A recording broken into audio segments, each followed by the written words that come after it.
What's up with everybody? It's your man Moya B. And Nicole. We're back into some more reaction videos. So yeah, I'm checking out geography now. Latvia. We got a couple of quests to react to this, so we decided to check it out. Alright guys, we've reached the Baltic once again. If you don't know anything about the Baltics, it basically goes like this. Estonia is a depressed yet attractive nerd girl who lives right next to... Come play with us, Estonia. Welcome to the first sister of the creepy Baltic twins. It was creepy. Geography now! Hey everyone, I'm your host Barbs. Look, I'm sorry I called it the creepy Baltic twins, but it's kind of true. Latvia is one of those countries that just kind of naturally exudes this ambiance of charming, mystical, dark undertones surrounded by subtle flares of despair. And they're cool with it. And here's the thing, Latvia is the good twin. No, but seriously, jokes aside, Latvia does come with an incredibly vibrant culture rooted in unique traditions found almost nowhere else on Earth. Let's find out where it all goes down in... Interesting. Oh, Latvia, you're like the most adorable horror show ever. Let's jump in. First of all, Latvia is located in the northern European region known as the Baltics due to the location on the Baltic Sea, surrounded by 4 other countries. The country is divided into 110 municipalities and 9 republic cities, with the capital Riga located along the aptly named Gulf of Riga. Yeah, that's right, 110 municipalities. But keep in mind though, most Latvians like to reference the 5 historical regions of Latvia for cultural distinction: Kurland, Semigalia, Salonia, Vitseme, and Latgale. Speaking of Kurland, fun side note, Latvians actually once colonized Africa and the Caribbean under the Duchy of Kurland. They took over Tobago, and remember in the Gambia episode we talked about the Kunta Kinte Island? Yep, that was Latvia. See guys, you gotta watch those obscure African country videos. Like those are the ones with the strangest backstories that give you the best secrets for history. Anyway, the largest cities after Riga are Daugavpils and Liepāja, and the 2 busiest and international airports are Riga International and Liepāja International. Now Riga may be the capital, but it's a river city on the Daugava River, not a port city. So most shipments must come in either at Ventspils or on Liepāja on the Baltic coast. The funny thing is, even though Latvia has a decent-sized coast, it owns virtually none of the islands that come with it. Even this little guy, Ruhnu, which belongs to Estonia, even though it's closer to Latvia's mainland. Dude, can I just have one island so I can build a patrol station?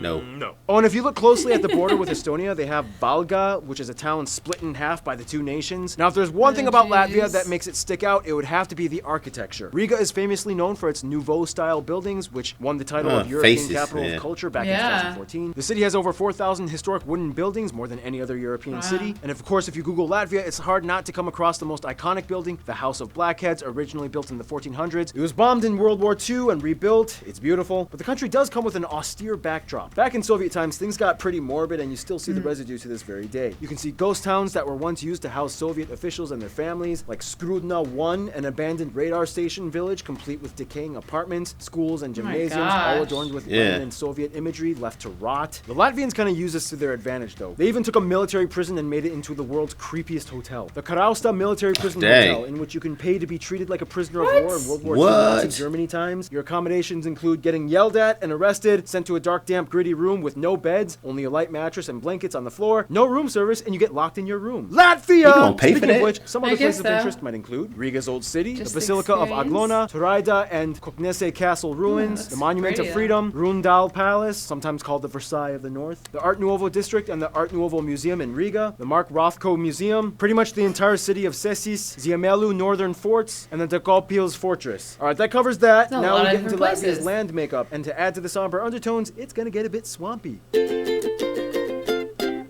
All the lands of the Baltic areas are like copy, paste, done. So if you watch the Estonia episode, you'll probably know what I'm gonna say. Latvia is located on the East European plain, generally a flat area, on average no more than 100 meters above sea level, with mild rolling hills every so often. The highest point, Gaiziņkalns, is only about 312 meters. Fun side note, Latvia actually had a little competition with Estonia, which kind of went like this. You know, Estonia, you got some great forests. You know, I admire that about you. Oh, come on, yours are nice too. Oh, well, you know, either way, it's not like we're gonna be climbing any huge summits, right? Because we are flat countries. We are flat. Oh, you're telling me my highest peak only 318 meters. How about yours? Give me a sec. Oh, what a coincidence. Mine's basically the same height, just, you know, a little bit taller. But yeah. Then in 2012, the tower was demolished because of safety concerns. About 10% of the country is made up of peat bogs and swamps, and over half the country is forested. That's actually an increase as Latvia is experiencing natural afforestation. That's the opposite of deforestation. Kind of cool, though. So you know, it's Getting way more forest. Yeah. the country has over 12,500 rivers. The longest one, as mentioned before, is the Daugava. And Latvia has the widest waterfall in Europe, the Ventas Rumba, about 250 meters wide, and the largest lake in the country being the Lubans. Otherwise, economically, Latvia has seen an overall huge GDP resurgence since the independence from the Soviet Union. Basically, they had to switch everything from state-owned to privatization, and when that happens, people usually get very creative. I mean, why do you think they built that prison hotel? Their economy is mostly run off industrial goods like textiles, wood products, pharmaceuticals, and processed foods. Agriculture-wise, Latvians love two things: meat and dairy. Almost every meal will have these two things. If you don't know anything about Baltic cuisine, basically it's hearty, heavy meals with rye bread, lots of butter and fat with little or no spices, except for maybe dill and caraway seeds. They love caraway. They even put it in their cheeses. Of course, they also have their own specialties like What is that? sklandrausis, those bacon and onion bun things, and the national liquor Riga Black Balsam, which has like 24 different ingredients, and it supposedly cures illness, as attested to Catherine the Great when she visited and drank some. On the national animals are the white wagtail bird and the two-spotted ladybug. However, Latvia is also famous for the blue cows of Kurtzeme. Okay, is that it? Tallest peak, longest river, largest lake, economy, free national animals. I put a skit in it, yada yada. Okay, I think we got it. Okay, moving on. Now, it's often said that if you want to learn how Europeans were speaking in the Stone Age, learn Latvian or Lithuanian. First of all, Latvia has about 2 million people and has the second lowest ratio of men to women in the world at 0.85 men per 1 woman.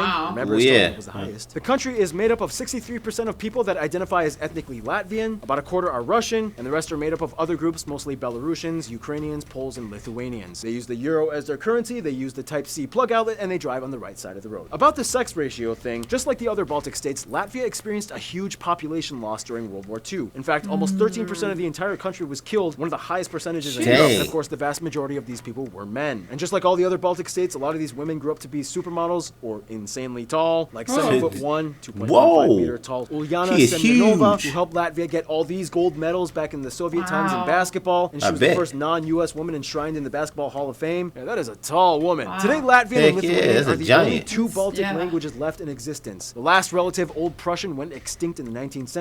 Basically, these two languages are related and even have some similar words, like labs vakaras versus labas vakaras, skola versus skolos, and they both use sveki. Basically, Latvians have told me that to them, Lithuanian sounds like an older, more ancient version of Latvian, and if they listen really hard, they might be able to pick up a few words and phrases, but overall, it's still kind of difficult to understand. And keep in mind, most Latvians learn at least a little bit of Russian, since a quarter of their population is Russian. However, English is more favored for business and global outreach. Now, here's where things get a little unique. The Baltics were one of the last places to convert to Christianity in Europe. Faith-wise, about a third identify, at least nominally, with the Lutheran Church, a quarter with Catholic, and about 20% Orthodox. However, many of the people are not very religious. However, what's interesting is that the ancient pagan traditions are heavily synchronized and still celebrated today. Basically, there are about 10 main Baltic tribes that eventually merged into what became Lithuania and Latvia, whereas the Finno-Ugric tribe, the Livonians, became Estonia, all of which started out as pagan. Baltic paganism incorporated a Rolodex of gods, goddesses, and spirits that took over various elements and concepts of daily life. You had the fate goddess Laima, the fertility and harvest god Yumis, Zemis Mate, the mother of earth, and so on. To this day, dressing up in traditional pagan-influenced masks and costumes during festivals is widely practiced, especially during solstice festivals. They take solstice very seriously. They even have like an ancient traditional pagan calendar with symbols and everything like that. One of my Latvian subscribers sent this to me for Flag Friday. Thank you. And speaking of festivals, just like Estonia and Lithuania, every 5 years they hold a song and dance festival where the entire country pretty much gets involved. Oh shoot, history. Yeah, okay. So before I get into this, if you really want a cool visual, just check out this cool stop motion video by YouTube channel Ansis99. So many of you guys have sent it to me. You don't even have to speak Latvian to understand it. It's really cool. Check it out. But in the best way I can personally put it, paganism and tribal kingdoms, Northern Crusades, the state of Livonia, Germans, Danes, Poles, Lithuanians, Swedish all take turns at invading. Finally, Russians come in, World War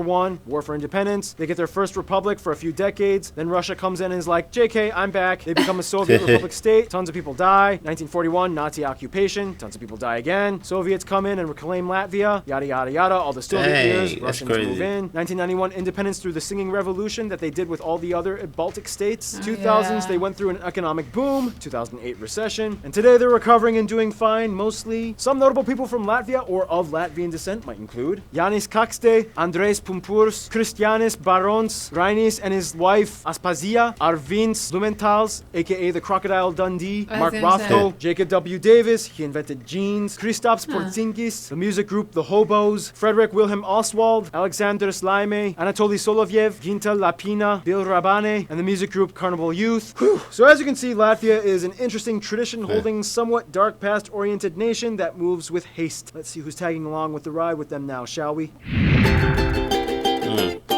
Friend zone. Now, in school, have you ever been sent to detention, and while in detention, you started talking to the person next to you and found out that you actually had a lot in common? Yeah, it's kind of like how Latvia made friends. As a member of the EU since 2003, as well as NATO and the Council of Europe, Latvia has significantly opened up to their Western counterparts and has seen tons of diplomatic measures taken from the Germans, French, Polish, and Italians. Latvians get along pretty well with Ukrainians and Georgians as they shared the same Soviet-occupied past, and a significant minority of people in Latvia are Ukrainian. Iceland was actually the first country to recognize their independence, and they share the same seats on the Council of the Baltic Sea States, even though Iceland is not a Baltic state, but wait, huh? But when it comes to their best Yeah, friends, right. most Latvians would probably say Lithuania and Estonia, even though Estonia pays more attention to Finland. All three Baltic states grew up together and graduated college, but Estonia got closer to Finland, and out of jealousy, Latvia kind of tried to hook up with Sweden, but Sweden was like, eh. Lithuania is like the twin that was separated at birth. Latvian territory was taken over by Germans in the 13th century, and Lithuania kind of went off and created its own empire with the Poles. In the end, though, the two sisters have always held on as the last surviving Balts in the world, and as crazy as things got, they will always be there for each other. In conclusion, Latvia has had a lot of pressure over the Interesting. years from numerous factors, but they still pull through by embracing the austerity that enshrines them. Stay tuned,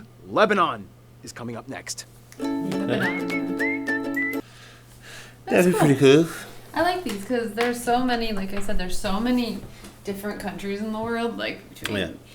Europe and Africa, and like it's hard to know all of them Yeah. or know a lot about all of them. He does It's a pretty just good very job, man. informative. I mean, you know, being informative about Yeah, it. no, I enjoy these for sure. Yeah, I like it, man. We definitely gonna look up some other like African countries, and Yeah. I think somebody wants to look up Jamaica. We gonna look that up too. Oh yeah, Jamaica would be a good one. Yeah, man. So definitely look forward to more of these. But we about to go to the end of this video. Don't forget to check out our description and our pinned comment. If you want to support our channel, leave a video request at our Streamlab. Don't forget to subscribe. And thumbs it up. Turn on notifications. It's your man Mario B. And Nicole. We're gonna catch you on the next one. Stay awesome. Peace and love, baby.